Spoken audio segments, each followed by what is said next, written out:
Aujourd'hui, encore une inégalité sur laquelle on va travailler.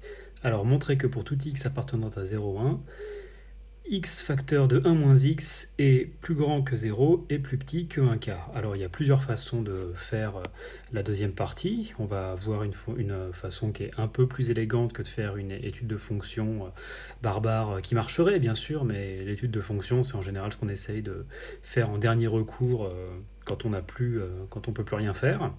Donc, regardons ça. Alors, on dit que soit f, la fonction définie sur R, par f de x est égal à x 1 moins x.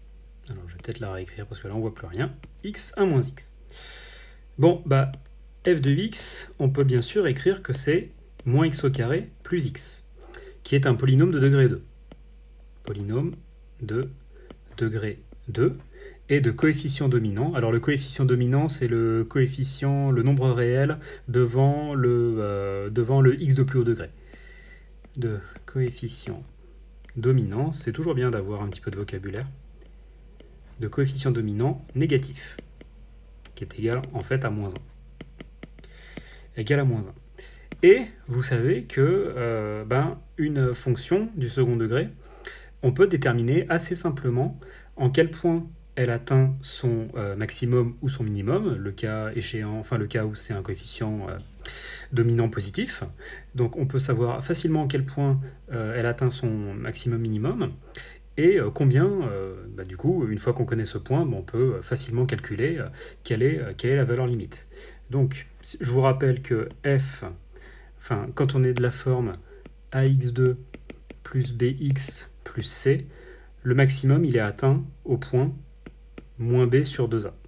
Et ensuite, vous remplacez x par moins b sur 2a pour obtenir la valeur en ce maximum.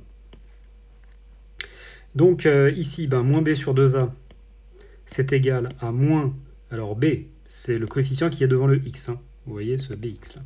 Donc 1 sur 2a, c'est-à-dire 2 fois moins 1. Ça, vous simplifiez, vous obtenez 1 demi. Vous remplacez f de 1 demi, vous faites le calcul, vous obtenez 1 quart. Donc, déjà, vous avez montré que pour tout x appartenant à 0, 1, f de x est inférieur à 1 quart. Maintenant, on va montrer que c'est supérieur à 0. Bon, ça va pas être très difficile. Alors, comment est-ce qu'on va faire pour montrer que c'est supérieur à 0 ? Eh bien, on va écrire... Ah zut, c'est pas vrai. On va écrire que pour tout x appartenant à 0,1, on a x qui est positif. De la même façon, 1 moins x est aussi positif. Donc, vous avez rien de plus qu'un produit de trucs positifs. Donc, x 1 moins x, qui est égal à la fonction f qu'on a écrite tout à l'heure, elle est aussi positive. Voilà, d'où la conclusion, c'est-à-dire d'où que pour tout x appartenant à 0,1, 0 est plus petit que x 1 moins x, qui est plus petit que 1 quart. Donc ça, c'est un encadrement assez classique à connaître. Il peut être notamment très utile en probabilité lorsque vous avez des produits de probabilité P 1 moins P. Allez, bonne chance.